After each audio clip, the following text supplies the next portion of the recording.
Hello friends, welcome to my YouTube channel KL study friends. MP TET वर्ग 2 mains exams के लिए science में जो हमारे केमिस्ट्री की क्लासेस चल रही थी, उसी क्रम में हमारी नेक्स्ट क्लास होगी क्लास नंबर 24, जिसमें हम आवर्त सारणी के बारे में पढ़ रहे थे।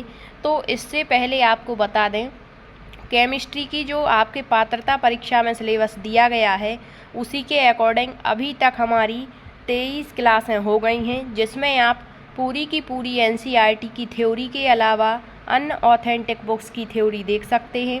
तो फर्स्ट टॉपिक जो हमने आपकी केमिस्ट्री का पात्रता परीक्षा में दिया गया है पदार्थ, उसको कवर करवाया था। इसके बाद आगे जो आपके टॉपिक्स आते जाते हैं, जैसे पदार्थ किससे बना है, परमाणु से, तो पूरी की पूरी परमाणु संरचना आपको बताई। और इस तरीके से अभी जो हम यहाँ पर चैप्टर पढ़ रहे हैं वो है आवर्त सारणी। तो इससे पहले जो हमने लेक्चर लिए हुए थे, उसमें आपको आवर्त सारणी का इतिहास पूरा का पूरा बता चुके हैं। क्योंकि यदि आप केमिस्ट्री को बहुत अच्छे तरीके से कवर करना चाहते हैं, तो सबसे मेन जो आपका उद्देश्य होना चाहिए वो आवर्त सारणी ही होनी चाहिए। क्योंकि पूरी की पूरी जो केमिस्ट्री है, लगभग 90% यदि बात करें तो वो आवर्त सारणी पर ही डिपेंड है। क्योंकि आप केमिस्ट्री में देखेंगे तो ज़्यादातर आपको तत्व यौगिक देखने को मिलते हैं कि अब आपके रासायनिक समीकरण, सूत्र वगैरह, तो पूरे के पूरे यहीं से आप देखेंगे। तो सबसे पहले हमें आवर्त सारणी समझनी होती है कि किस तरीके से तत्वों को व्यवस्थित किया गया है, कौन सा तत्व कहाँ पर व्यवस्थित है, किसने।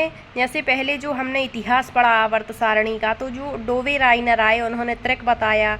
इसके बाद न्यूलैंड आए, उन्होंने अष्टक नियम दिया।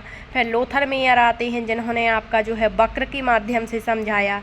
फिर आपके मेंडलीफ आते हैं, जिन्हें आवर्त सारणी का जनक कहते हैं। तो उन्होंने परमाणु द्रव्यमान अर्थात परमाणु भार के आधार पर तत्वों को व्यवस्थित किया, और उन्हीं का जो नियम है कहीं कहीं गलत साबित हो गया था। तो फिर आपका जो वर्तमान में आवर्त सारणी जिसका अध्ययन हम करते हैं, जो मौजले महोदय लेकर के आए थे, वही हम यहाँ पर कवर कर रहे थे। तो पिछले लेक्चर में आप देख लें, आपको मौजले की जो आधुनिक आवर्त सारणी है, उसने किस प्रकार से मेंडलीफ की कमियों को दूर किया, ये हमने कल के सेशन में कवर कर लिया था। ठीक है, आज के सेशन में हम जो आवर्त सारणी में हम देखते हैं कि ऊपर से नीचे जाने पर आपकी जो परमाणु त्रिज्या है वो घटती है या बढ़ती है। फिर आपका दाएं से बाएं जाने पर आपकी जो है विद्युत ऋणात्मकता बढ़ेगी या घटेगी। ये चीज़ें तो हमने कल पढ़ ली थी, लेकिन ये भी तो हमें जानना है कि विद्युत ऋणात्मकता क्या होती है, आपकी जो है परमाणु त्रिज्या क्या कहलाती है, परमाणु आकार या आमाप क्या होता है, परमाणु आवर्तिता क्या होती है। यही चीज़ें आज के सेशन में हम देखेंगे। और यहाँ से खूब क्वेश्चन बनते हैं, पूछ लेता है वह कौन सा तत्व है जिसकी विद्युत ऋणात्मकता सबसे अधिक होती है।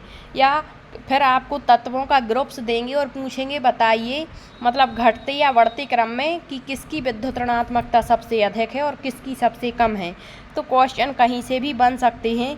तो आज के सेशन में हम इन्हीं जो आपके जो पॉइंट निकल करके आते हैं आवर्त सारणी के, इनको डिस्कस करेंगे। ठीक है, तो ये हमारी क्लास नंबर 24 है।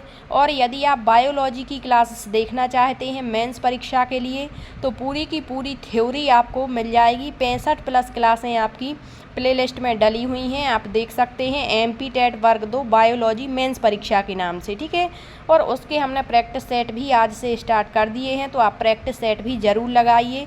बिल्कुल टॉपिक वाइज जिस तरीके से हमने थ्योरी कवर की थी, उसी तरीके से प्रैक्टिस सेट भी स्टार्ट किए हुए हैं। और कल से आपको जो है क्वेश्चनों की संख्या और बढ़ा देंगे, ताकि आप अधिक क्वेश्चन यहाँ पर कर पाएँ। ठीक है, तो आइए आज के सेशन को स्टार्ट करेंगे। तो सबसे पहले आधुनिक आवर्त सारणी, यानी जो मॉडर्न पेरियोडिक टेबल है आपकी, इसके जनक कौन है, आपके मौजले महोदय हैं। ये आपको कल बता चुके थे। ठीक है, अब जो मौजले महोदय हैं, इन्होंने जो आधुनिक आवर्त नियम दिया था वो क्या था, तो जो तत्व होते हैं उनके भौतिक और रासायनिक गुण जो हैं, उनके जो भौतिक यानी फिजिकल और केमिकल जो प्रॉपर्टीज़ हैं, वो किस पर आधारित हैं, तो परमाणु क्रमांक पर आधारित है, ना कि परमाणु द्रव्यमान पर। तो ये वर्तमान का जो आवर्ती नियम है जो मौजले महोदय ने दिया, ये याद रखिए। ठीक है, मेंडलीफ ने क्या दिया था कि तत्वों के जो आपके रासायनिक और भौतिक गुण हैं वो किसके आवर्ती फलन होते हैं, तो उन्होंने कहा था परमाणु द्रव्यमान की। और इन्होंने क्या कहा था कि जो वर्तमान में हमारी आवर्त सारणी है या जो आवर्त नियम है जो मौजले ने दिया, उन्होंने कहा कि आपका जो तत्वों का भौतिक और रासायनिक गुण है वो किसका आवर्ती फलन है, परमाणु क्रमांक का, जिसे हम परमाणु संख्या भी कहते हैं। ठीक है, मतलब इन्होंने जो आवर्त सारणी व्यवस्थित की थी वो बढ़ते हुए परमाणु क्रमांक के आधार पर की थी कि पहले जिसका परमाणु क्रमांक 1 है वो सबसे पहले आएगा आवर्त सारणी में, फिर जिसका 2 है वो उसके बाद आएगा, फिर जिसका 3 है वो उसके बाद आएगा। इस तरीके से इन्होंने व्यवस्थित की थी। और कल आपको आवर्त सारणी के बारे में भी बताया था कि आवर्त सारणी में कितने आपके आवर्त हैं और कितने आपके वर्ग हैं। ठीक है, तो आवर्तों की संख्या कितनी है, 7 है जो क्षैतिज आप देखते हैं, और ऊर्ध्वाधर जो हैं आपके वर्ग या जिन्हें समूह कहते हैं उनकी संख्या कितनी है, 18 है। तो अब इन्हीं की जो प्रॉपर्टीज़ होती हैं कुछ उनको हम देखेंगे। तो सबसे पहले तत्वों के गुणों में आवर्तिता, कल बताया था कि एक मतलब नियम चलता है 2, 8, 8, 18, 18, 32 करके। तो वो किस तरीके से, मतलब तत्वों में जो पुनरावृत्ति है इतने अंकों के बाद पुनः जो तत्व होगा उसमें पुनरावृत्ति होती है, मतलब उनके गुणों में मेलजोल होता है। तो ये क्या है देखिए, और जो आवर्तिता होती है मतलब जो समान प्रॉपर्टीज दर्शाते हैं उनको एक ग्रुप में रख दिया जाता है। जैसे पहला जो ग्रुप पढ़ते हैं हम, उसमें सबसे पहले हम क्या पढ़ते हैं, हाइड्रोजन, फिर पढ़ते हैं लिथियम, फिर सोडियम। तो इनको एक वर्ग में क्यों रखा गया, क्योंकि इनमें रिपीटेशन होता है। और कैसा, इतने इतने अंकों के बाद, जैसे पहले इसका परमाणु क्रमांक 1 है, फिर अगला जो देखेंगे आप 3 है, तो मतलब 1 के बाद इसमें हम यदि 2 प्लस कर देंगे तो 3 हो जाएगा। फिर 3 में हम कितना प्लस करेंगे, तो यहाँ पर 2, 8, 8, 18, तो इसमें 8 प्लस कर देंगे तो जो सोडियम होगा उसका परमाणु क्रमांक कितना होगा, 11 होगा। तो ये रिपीटेशन चलता है, यही आवर्तिता कहलाती है।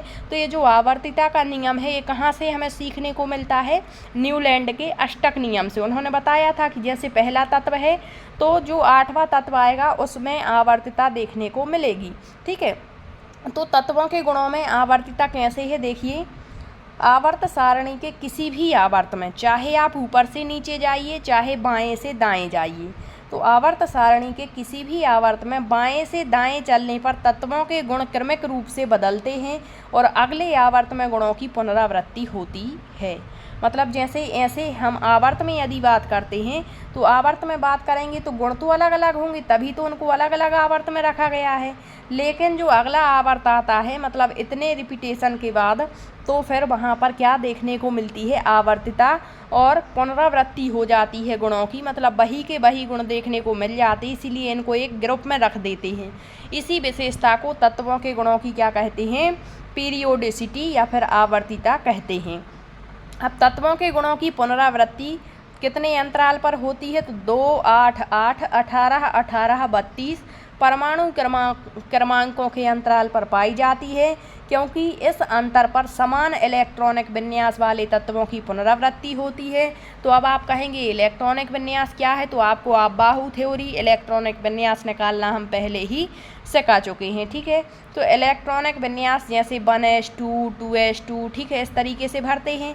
तो s जो उपकक्ष होता है उसमें अधिकतम 2 इलेक्ट्रॉन जाते हैं, p उपकक्ष जो होता है उसमें अधिकतम 6 जाते हैं, फिर d उपकक्ष जो होता है उसमें अधिकतम 10 जाते हैं, फिर f उपकक्ष होता है उसमें अधिकतम 14 इलेक्ट्रॉन जाते हैं।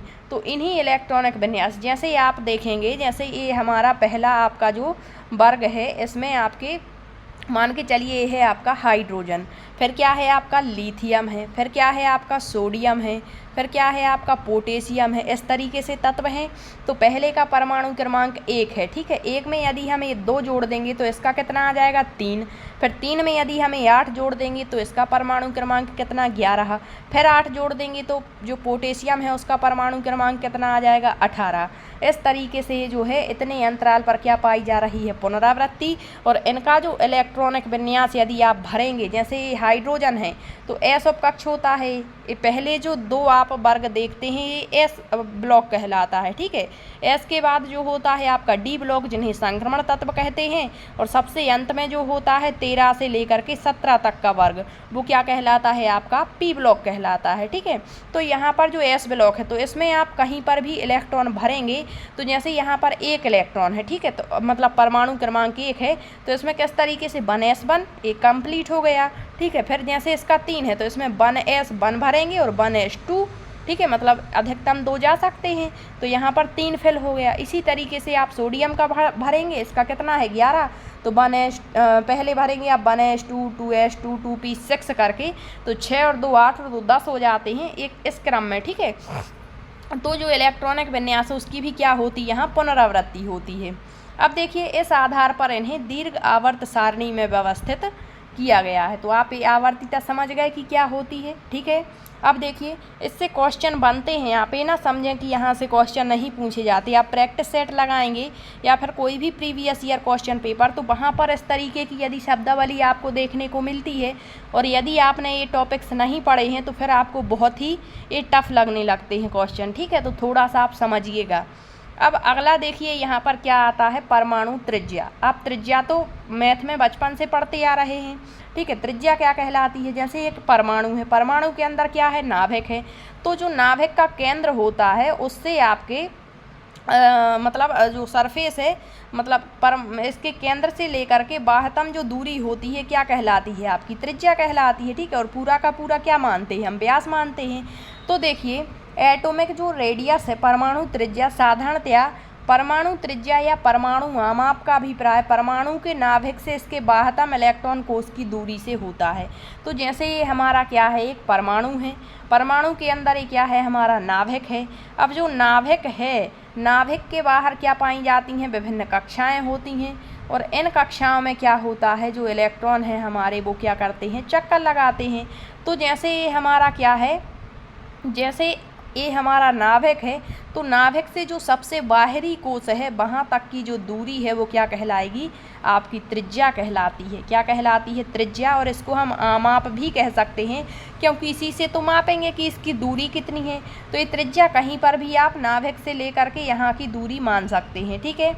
अब देखिए इसका कार्य क्या है, तो अभी आप जब विद्युत ऋणात्मकता पढ़ेंगे वहाँ ये बहुत इम्पोर्टेंट रहेगी। तो साधारणतया परमाणु त्रिज्या क्या हो गई हमारी, परमाणु आमाप या परमाणु आमाप का अभिप्राय परमाणु के नाभिक से इसके बाह्यतम इलेक्ट्रॉनिक कोष की दूरी, या क्वांटम यांत्रिकी के अनुसार बात करें तो इलेक्ट्रॉन की स्थिति निश्चित नहीं रहती। इलेक्ट्रॉन की स्थिति कैसी नहीं है, निश्चित नहीं है। कभी वह नाभिक से काफ़ी निकट और कभी वह दूर होता है। मतलब ये निश्चित नहीं होता कि इलेक्ट्रॉन नाभिक के नज़दीक है या इलेक्ट्रॉन नाभिक के दूर है। अतः परमाणु के नाभिक से उसके बाह्यतम कोष की दूरी अनिश्चित हो सकती है, किसके अनुसार, क्वांटम यांत्रिकी के अनुसार। किंतु फिर भी परमाणु त्रिज्या की कोई कार्यकारी संकल्पना होनी चाहिए, क्योंकि परमाणु त्रिज्या का ज्ञान परमाणु के सापेक्ष आकार जानने के लिए, तो परमाणु का यदि आकार जानना है तो उसकी त्रिज्या जानना आवश्यक है, भले ही ये कन्फर्म ना हो कि नाभिक से इलेक्ट्रॉन दूर है या पास में है। अतः अनेक भौतिक और रासायनिक गुणों के अध्ययन के लिए ये आवश्यक है। तो जो परमाणु त्रिज्या है इसके लिए 2 कार्यकारी संकल्पनाएं मान ली जाती हैं, एक तो वान डेर वाल्स त्रिज्या और दूसरी सहसंयोजक त्रिज्या। अब ये वान डेर वाल्स त्रिज्या क्या है, तो ठोस अवस्था में किसी एक तत्व के 2 निकटतम अणुओं के नाभिक के बीच की दूरी का आधा, जैसे ये हमने मान लिया तो इसके दूरी का आधा जो है वो वान डेर वाल्स कहलाएगी। और सहसंयोजक जो त्रिज्या है, किसी तत्व के द्विपरमाणु अणु में एकल बंध, जैसे क्लोरीन ले लिया हमने, तो इसके परमाणुओं के नाभिकों के बीच की दूरी का आधा क्या कहलाएगा, उसकी सहसंयोजक त्रिज्या कहलाएगी। ये हो गया आपका परमाणु त्रिज्या। परमाणु आकार देखिए, जैसे हम पढ़ते हैं कि जो हमारा आवर्त सारणी है उसमें बाएं से दाएं जाने पर परमाणु आकार क्या होगा, कम होगा, और ऊपर से नीचे जाने पर परमाणु आकार अधिक होगा। अब यही आपका जो है जितनी चीज़ें हमने ऊपर पढ़ ली, परमाणु आकार, परमाणु त्रिज्या, ये विद्युत ऋणात्मकता में बहुत ही लाभकारी हैं, मतलब हेल्पफुल हैं। इसी से आप विद्युत ऋणात्मकता समझेंगे, इसीलिए हमने इनको पहले आपको बता दिया।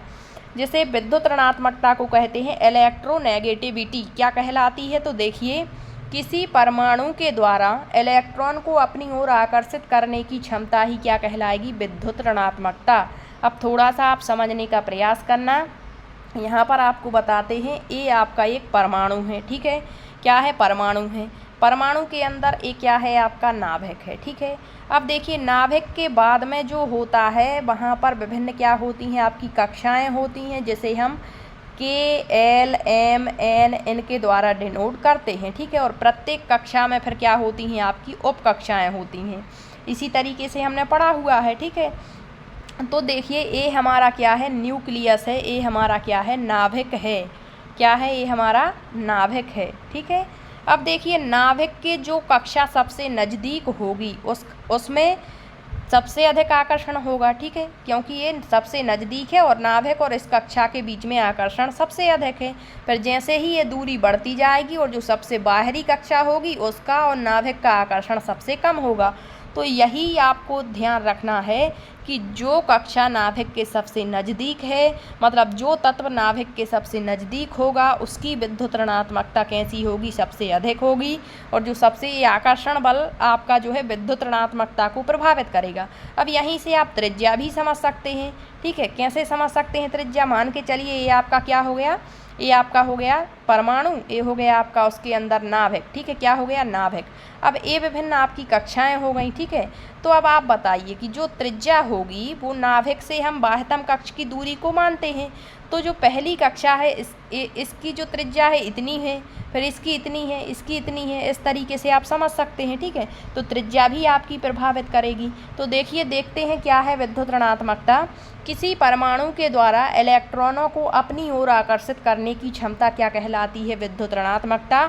और आपने ये पढ़ा हुआ है परमाणु संरचना में कि आपका नाभिक क्या है, इलेक्ट्रॉन कहाँ चक्कर लगाते हैं, कक्ष क्या होते हैं और कक्ष क्या होते हैं, कक्षक क्या कहलाते हैं, सारी चीज़ें आपको बता रखी हैं। ठीक है, इसीलिए बार बार कहते हैं पिछले लेक्चर सारे देख लें ताकि आगे आने वाले सेशंस आपको अच्छे से समझ में आते जाएं। तो परमाणु के द्वारा जो इलेक्ट्रॉन है, आपको पता है ये परमाणु है हमारा, उसके अंदर क्या है आपका, ये नाभिक है। क्या है, आपका नाभिक है। और नाभिक क्या करता है, इलेक्ट्रॉन को अपनी ओर क्या खींचता है, आकर्षित करता है। तो यही क्या कहलाती है, विद्युत ऋणात्मकता। अब विद्युत ऋणात्मकता को कौन कौन से कारक प्रभावित करेंगे, तो सबसे पहले परमाणु त्रिज्या। अब आपको बताने की ज़रूरत नहीं है कि परमाणु त्रिज्या क्या है।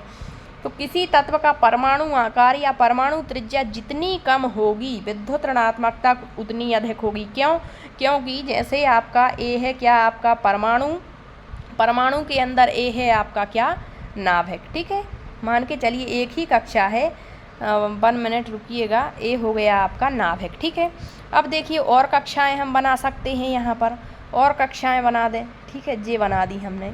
तो यहाँ क्या कहा गया है कि परमाणु का आकार या परमाणु त्रिज्या जितनी कम विद्युत ऋणात्मकता उतनी अधिक। मतलब जब त्रिज्या कम है तो मान के चलेंगे कि ये सबसे नज़दीक होगा नाभिक के, और जो सबसे नज़दीक कक्ष होता है नाभिक के उसे वो जल्दी आकर्षित कर लेता। तो आकर्षण बल जितना अधिक विद्युत ऋणात्मकता भी उतनी ही अधिक होती है। ठीक है, फिर नाभिकीय आवेश, नाभिकीय आकर्षण जितना अधिक होगा विद्युत ऋणात्मकता, वही बात है बिल्कुल सेम।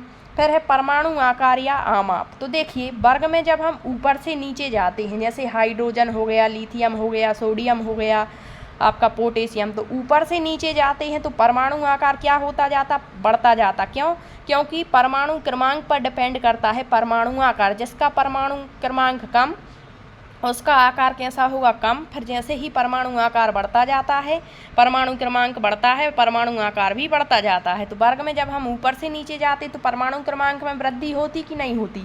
जैसे हाइड्रोजन का 1 है, फिर हम आ जाते हैं हाइड्रोजन के बाद में लिथियम पर, तो लिथियम का 3 होता है। तो ये आकार भी बढ़ रहा है परमाणु क्रमांक बढ़ने के कारण।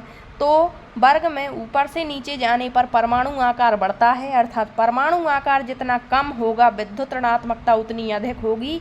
ये थोड़ा सा ध्यान रखना, परमाणु आकार जितना कम विद्युत ऋणात्मकता उतनी अधिक, परमाणु आकार जितना अधिक विद्युत ऋणात्मकता उतनी कम होगी। ठीक है, देखिए यहाँ वर्ग की बात करते हैं तो जैसे लिथियम है, लिथियम का परमाणु आकार कम है तो इसकी विद्युत ऋणात्मकता सबसे अधिक होगी। फिर सोडियम का उससे ज़्यादा है, फिर आपका पोटेशियम, रूवेडियम, सीजियम। तो ये आप देख सकते हैं, ये वर्ग की बात की गई है आपकी। तो यहाँ पर विद्युत ऋणात्मकता इस तरीके से रहेगी। फिर आपका जैसे फ्लोरीन, क्लोरीन, ब्रोमीन, आयोडीन की बात करते हैं, ये भी आपका वर्ग ही हो जाएगा। तो इसमें क्या होगा, आपका फ्लोरीन, इसका जो परमाणु क्रमांक है वो कम है, फिर इनका बढ़ता जाएगा। तो ये आपकी विद्युत ऋणात्मकता भी बढ़ती जाती है। अब थोड़ा सा आवर्त की बात करते हैं। जैसे इस तरीके से हम आवर्त की बात कर लें कि जैसे लिथियम है, बेरिलियम है, बोरॉन है, कार्बन है, नाइट्रोजन, ऑक्सीजन, फ्लोरीन। तो इसमें क्या होगा, ये तो अभी हमने वर्ग की बात की कि ऊपर से नीचे जाएंगे तो परमाणु क्या होगा, आमाप या आकार बढ़ेगा, और परमाणु आकार जितना अधिक विद्युत ऋणात्मकता उतनी कम होगी, जितना कम परमाणु आकार उतनी विद्युत ऋणात्मकता ज़्यादा होगी। आवर्त में देखिए, विद्युत ऋणात्मकता किसी भी आवर्त में परमाणु क्रमांक बढ़ने के साथ साथ बाएं से दाएं चलने पर बढ़ती है। मतलब जब हम बाएं से दाएं चलेंगे तो वहाँ पर जो है विद्युत ऋणात्मकता का परमाणु क्रमांक बढ़ता है और ये भी बढ़ती है। तो जैसे हम यहाँ पर गए lithium, beryllium, boron, carbon, nitrogen, oxygen, fluorine, तो इस तरीके से ये आपकी फ्लोरीन की जो विद्युत ऋणात्मकता है वो सबसे अधिक, ऑक्सीजन की उससे कम, नाइट्रोजन की उससे कम, कार्बन की उससे कम। तो इस तरीके से भी तो परमाणु क्रमांक बढ़ ही रहा है। ठीक है, तो जितना अधिक परमाणु क्रमांक, यहाँ देखिए आकार उतना ही क्या हो जाता है, यहाँ पर अधिक हो जाता है, और जितना अधिक आकार जो विद्युत ऋणात्मकता है वो उतनी ही कम होती है। तो यहाँ देखिए थोड़ा सा, यहाँ फ्लोरीन की 4 है और एक क्वेश्चन पूछा जाता है कि सबसे अधिक विद्युत ऋणात्मक तत्व कौन सा है, तो वो फ्लोरीन है, और यदि इसकी विद्युत ऋणात्मकता पूछ ले तो 4.0 है, और ये आप याद रखिए सारे के सारे। अब इसका कारण क्या है कि बाएं से दाएं तरफ चलने पर प्रभावी जो नाभिकीय आवेश है इसमें वृद्धि होती है, परमाणु त्रिज्या कम हो जाती है और इलेक्ट्रॉन के प्रति नाभिक का आकर्षण बढ़ जाता है। अब इसके विपरीत होता है कि किसी समूह या वर्ग में परमाणु क्रमांक की वृद्धि के साथ विद्युत ऋणात्मकता का मान कम, मतलब ऊपर से नीचे। इसका कारण है कि समूह में ऊपर से नीचे की तरफ आने पर परमाणु का आमाप तो बढ़ता है, जिससे नाभिकीय आवेश कम हो जाता है, और नाभिकीय आवेश कम होगा तो नाभिक का इलेक्ट्रॉन के प्रति आकर्षण घट जाएगा। मतलब जो नाभिक से जितनी अधिक दूरी पर होगा उसका जो है आकर्षण उतना ही कम होगा, और आकर्षण जितना कम होगा विद्युत ऋणात्मकता भी उतनी ही कम होगी, और जिसका आकर्षण जितना अधिक होगा उतनी ही विद्युत ऋणात्मकता अधिक होगी। तो इस तरीके से जो लिथियम है, सोडियम है, इसकी जो है आपकी विद्युत ऋणात्मकता यहाँ पर दी गई है। ठीक है, तो आज के सेशन में इतना ही। अब आपका 1-2 पॉइंट और बचते हैं, जैसे संयोजकता किस तरीके से निकालते हैं, किस वर्ग की संयोजकता कितनी होगी, वो हम कल के सेशन में देखेंगे। यदि यहाँ पर आपका कहीं पर भी कोई भी डाउट बनता है और यदि कहीं पर भी आपको चीज़ें समझ में नहीं आती हैं तो एक बार दोबारा से रिपीट करके और आप अपनी जो है यहाँ पर थोड़ी सी स्पीड कम कर सकते हैं और दोबारा से देख सकते हैं, ताकि आप हर एक चीज़ को अच्छे तरीके से क्लियर कर पाएँ। ठीक है, मिलते हैं अगले सेशन में, तब तक के लिए सभी का बहुत बहुत धन्यवाद।